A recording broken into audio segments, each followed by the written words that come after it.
बिस्मिल्लाहिर्रहमानिर्रहीम। अस्सलाम वालेकुम। सऊदी अरेबिया के दारुल-हुकूमत रियाद शहर की वीडियो स्क्रीन पर अभी आप लोग देख रहे हैं। ये वीडियो काफ़ी वायरल हुई है।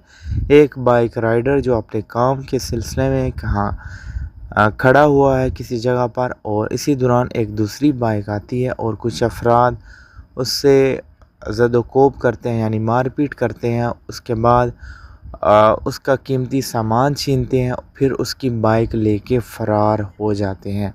ये वीडियो सोशल मीडिया पर काफ़ी गर्दिश के मंजर आम पर आने के बाद ही बहुत सारे अफराद ने सऊदी अरेबिया के जो मुख्तलिफ़ इदारे हैं, सिक्योरिटी इदारे, उनको टैग किया और कहा गया कि सऊदी अरेबिया में किस तरह की सिक्योरिटी है कि एक बाइक राइडर जो है वो भी महफूज नहीं। उसके बाद सऊदी अरेबिया सिक्योरिटी फोर्सेस ने एक्शन लिया और ये तमाम अफराद जो इससे बाइक छीनते हैं, इसको ज़द-ओ-कोब करते हैं बाइक राइडर को, वो 24 घंटे में गिरफ़्तार कर लिए गए। सिक्योरिटी फोर्सेस को मुख्तलिफ़ अकाउंट की तरफ से सोशल मीडिया पर टैग किया गया और कहा गया कि ऐसे अफराद को जल्द से जल्द गिरफ़्तार किया जाए।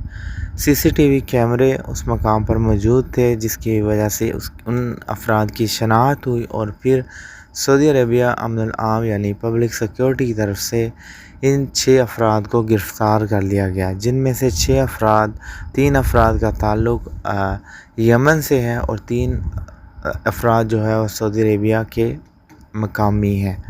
सऊदी अरेबिया अमन आम का कहना है कि ऐसे तमाम अफराद जो सऊदी अरेबिया में गैर कानूनी इक़दाम करते हैं, उन्हें सऊदी अरेबिया सिक्योरिटी इदारों की तरफ से गिरफ़्तार किया जाएगा। Thanks for watching. चैनल को सब्सक्राइब कर दें। अल्लाह हाफ़िज़।